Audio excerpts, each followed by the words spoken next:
Bonjour à tous, donc on se retrouve aujourd'hui pour une petite vidéo sur l'initiation, on va dire, à la conception de tests quand on est en train de développer une application, on veut essayer de valider le fonctionnement des classes que nous avons développées.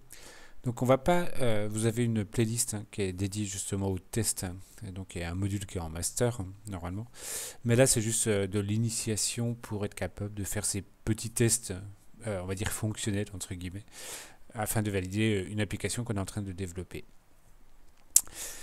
Donc là, on va essayer de découvrir justement le processus de test pour valider le fonctionnement de méthodes ou fonctions de notre classe. Donc là, on va avoir je vais vous proposer quelques recommandations, mais qui ne seront pas forcément appliquées dans la vie professionnelle. Mais en tous les cas, pour ce qu'on veut faire actuellement, ça va nous suffire dans un premier temps au niveau licence 3, on va dire. Donc comme vous l'aviez vu sur une vidéo précédente concernant Maven, il y a toute une partie qui permet justement de stocker les tests unitaires. Et en fait, ce qu'il faut de manière générale, c'est préserver une structure symétrique côté source et côté test. Donc les classes de test doivent se retrouver exactement au même endroit côté test que la classe qu'on est en train de tester. Alors pourquoi on fait ça en fait de manière générale? On le fait dans un premier temps pour une histoire de traçabilité. Traçabilité justement des tests pour savoir quelle classe a été testée ou pas. Et on verra qu'on justement on va profiter de cette symétrie pour garder pour faire des trucs un peu particuliers que nous verrons tout à l'heure. Donc on retrouve notre projet Maven, on retrouve la partie source, donc avec un package qui s'appelle mon package et ma classe qui s'appelle ma classe à tester. Et on retrouve dans la partie test le même package, mon package, et avec la classe de test, où on retrouve test et le nom de la classe qu'on est en train de tester. Donc là, c'est ma classe à tester, encore une fois, mais avec test devant. Donc là, j'ai appelé ça les pratiques bidons, mais disons que ça peut être quand même super sympa en fait. Donc ce qu'on va faire dans un premier temps, c'est que si vous utilisez des champs dans une classe, on ne va pas les déclarer en tant que private, parce qu'effectivement dans ces cas-là, on est un peu coincé au niveau de l'accès à ces champs-là. On va les déclarer en tant que visibilité package. Alors comment on fait ceci? Il suffit de mettre aucun, on va dire qualifier devant votre champ. Et qu'est-ce qui va se passer concrètement? Grâce à notre structure symétrique, au moment où on va compiler, il va se retrouver que la classe de test va se retrouver physiquement au même endroit que la classe que l'on teste, donc dans le même package. Si bien que la classe de test aura du coup accès par cette architecture symétrique au champ de la classe que l'on est en train de tester. Ce qui peut être assez pratique justement pour préciser des choses que l'on veut observer, pour dire que notre test a réussi ou pas. Donc pour pouvoir justement utiliser ou définir des tests unitaires, vous avez deux possibilités. Donc une qui est d'utiliser le JUnit 5, donc la dernière version, donc qui est sur Jupyter, JUnit Jupyter, ou alors n'importe quelle autre version avant la 5, donc les 4 et quelques, 4, 3, 2 et ainsi de suite. Donc là il suffit de remplacer le X par le numéro de la version qui vous intéresse. Alors pour JUnit 5 c'est un peu particulier parce qu'il y a aussi quelque chose que vous devez rajouter concernant Surefire pour pouvoir bien gérer les arrobas before for each qu'on verra tout à l'heure. Mais en tous les cas, il y a normalement une deuxième chose à ajouter qui est ceci. Dans la partie build, au moment où il va exécuter les tests, grosso modo, il faut bien lui préciser qu'il va utiliser le Maven Surefire plugin, Maven Failsafe plugin. Et en utilisant ces deux-là, du coup, il sera capable de lancer vos tests correctement. Pour JUnit classique, pas besoin de faire ce genre de manipulation. Donc, la méthodologie qu'on vous propose ici, dans un premier temps, c'est d'identifier les différents scénarios intéressants pour la fonction que vous êtes en train de tester, en fait, justement. Une fois que vous avez identifié les scénarios, vous allez identifier le nombre de cas de test qui permet de jouer ces fameux scénarios. Une fois que vous avez ceci, vous allez créer une classe de test qui va contenir un seul champ principal, donc qui va être l'instance de la classe to test, et qui aura autant de méthodes que de cas de test que vous avez identifiés. Donc on appelle ça des méthodes de test. Donc voici la classe que l'on veut tester, donc on l'appelle ma classe à tester, il y a une map à l'intérieur, donc on note ici qu'il n'y a pas de qualifier, d'accord, c'est pas private, c'est pas public, donc c'est donc package. On a le constructeur de ma classe à tester ici où on instancie notre map, et on a la méthode inscription avec ici trois comportements distincts en fait. Le premier comportement, c'est si personne ne contient la clé login, alors on lève l'exception login déjà pris. Si un des champs qui est ici est soit nul, soit vide, alors on lève l'exception data manquante exception. Et si on n'est rien de tout ça, donc ça veut dire qu'on a des champs qui ne sont pas pris, en tout cas, enfin on a un login qui n'est pas pris, et le login et le MDP sont correctement saisis, alors on va créer une nouvelle personne et on va l'enregistrer dans la map qu'on vient de créer. Donc combien on a de comportements à tester? On en a noté 3 différents, d'accord? C'est soit on lève cette exception, soit on lève cette exception, soit on ne lève pas d'exception. Et on fait la modification. Combien de tests à réaliser? Là, c'est pas la même. Pourquoi? En fait, pour lever cette exception-là, on n'a pas trop de problèmes. Il suffit simplement d'avoir en fait une map qui contient déjà le login que l'on est en train que l'on veut ajouter. Et dans ce cas-là, pas de souci. Par contre, pour le deuxième if, voilà, on peut y entrer de 4 façons différentes. Donc techniquement, pour être assez raisonnable, on devrait tester, on devrait avoir un jeu de test pour chaque cas. Et enfin, on a le dernier cas qui permet justement qu'il n'y ait ni ça ni ça, qui nous permet d'arriver ici et d'activer notre dernier comportement. Donc en résumé, on a 1, 2, 3, 4, 5, 6 jeux de test à réaliser. Donc encore une fois, là on a le login déjà utilisé, les 4 cas possibles, et l'utilisation normale avec le login qui n'a pas été utilisé auparavant. Pas de problème.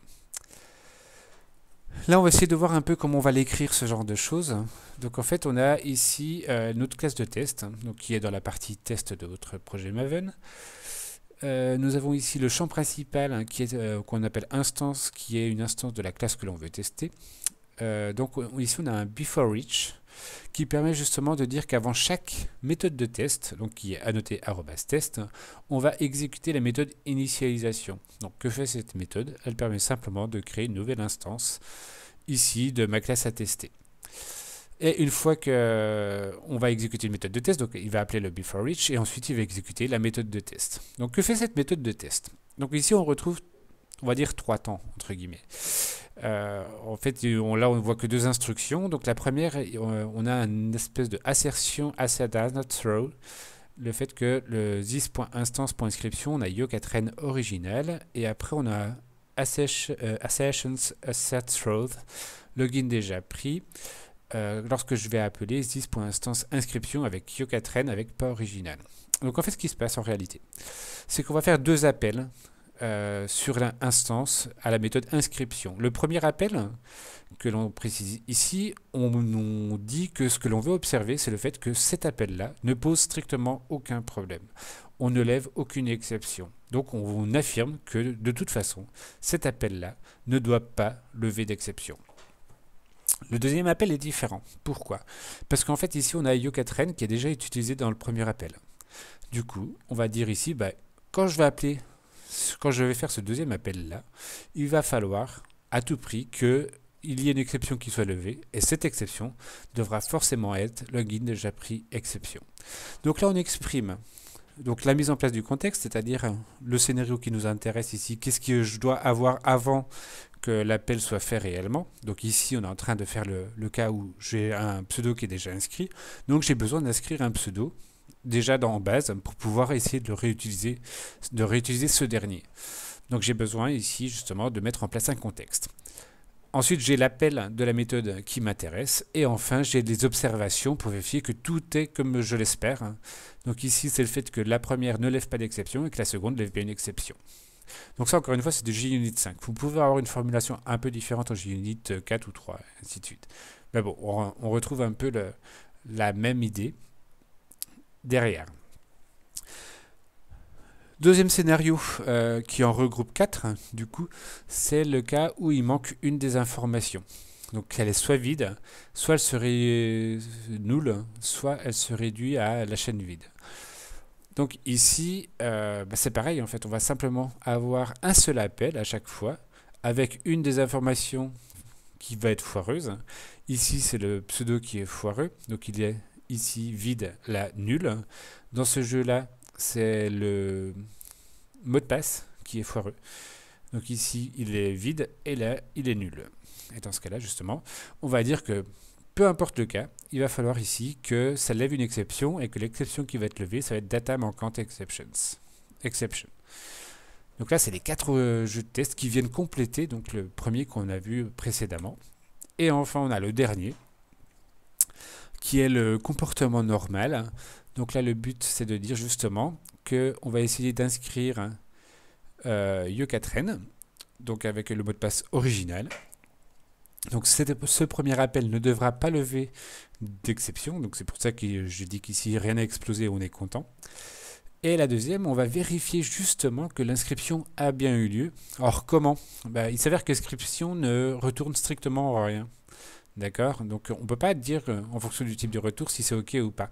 Donc là du coup je suis obligé d'aller voir dans justement l'importance d'avoir déclaré personne comme étant une variable de package. Du coup notre jeu test il peut aller vérifier que dans personne on a bien un objet dont la clé c'est Yo4n. Et si c'est le cas, ça veut simplement dire que notre bonhomme a bien été inscrit dans notre map. Donc on est content. Donc en résumé, on va voir une classe de test pour une classe que l'on code. Ensuite, on va avoir, pour chaque cas de test, on va écrire une méthode de test. Et dans chaque méthode de test, on retrouve 3 temps. La mise en place du contexte si nécessaire. Donc, comme on le disait tout à l'heure, c'est soit le fait qu'il y en a déjà un qui s'inscrit et on essaye de réutiliser le même pseudo, soit il n'y a pas de mise en place de contexte, et dans quel cas on passe directement à l'exécution de la fonction à tester avec les données qui nous intéressent, et enfin on va exprimer ce que l'on veut observer, donc à l'aide d'assertions. Une fois qu'on a tout ceci, justement, on est capable de faire des petites classes qui nous permettent de valider le comportement de notre application. Donc encore une fois, ici, c'est pas le but, c'est pas la méthodologie de manière générale qui va évoluer justement quand vous arriverez en master, typiquement, et que vous êtes en train de regarder les différentes vidéos sur le cours, sur les méthodologies réelles utilisées en application, en entreprise pour le test. Là, pour le coup, c'est juste une méthodologie qui nous permet dans un premier temps de valider nos petites applications dans un premier temps. Encore une fois, c'est pas les pratiques que l'on voit ici ne sont pas forcément conseillées dans le monde, on va dire, professionnel. J'espère que cette vidéo va vous éclairer un petit peu sur la façon d'écrire des tests pour valider vos différentes classes. À très bientôt. Ciao.